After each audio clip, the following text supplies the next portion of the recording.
What if the version of you you're afraid to look at is the key to transcendence?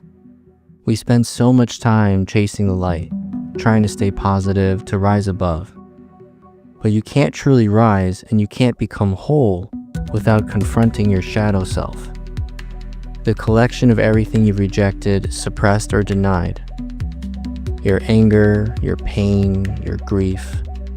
The emotions we often run from or bury deep inside. But the shadow isn't a flaw. It's power waiting to be reclaimed.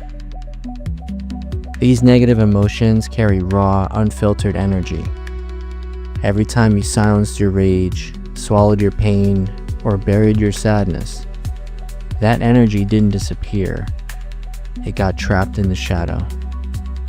When you finally meet that part of you with presence, when you stop running and instead face it and say, I see you, I feel you, but you will stay right there and not lead me, something shifts.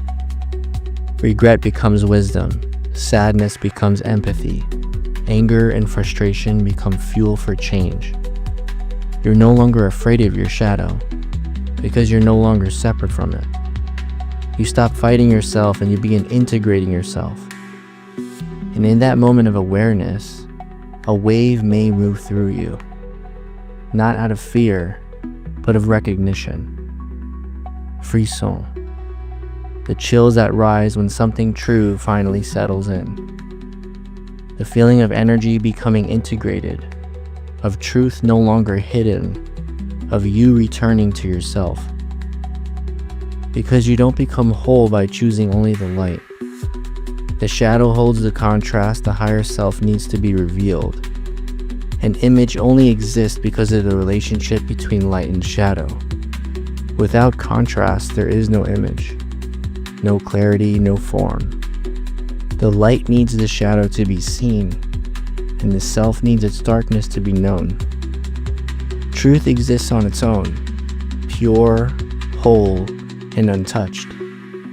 But illusion is what casts the shadow. Illusion bends the light, distorts perception, and creates the shapes we must confront. Yet, even that distortion has purpose.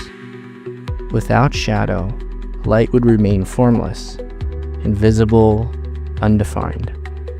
It is through contrast that truth becomes visible. It is through illusion that the edges of our true self take shape. The confrontation with shadow is not the destruction of truth. It is the unveiling of it. This is not about fixing yourself. It's about remembering yourself. Not about choosing light over dark, but becoming the space that can hold both.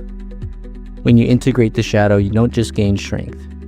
You gain presence, clarity, and depth. So if you've been running from what feels uncomfortable, pause, turn inward, listen, acknowledge what you've buried and say to your shadow self, I see you, I feel you, but you will stay right there and not lead me.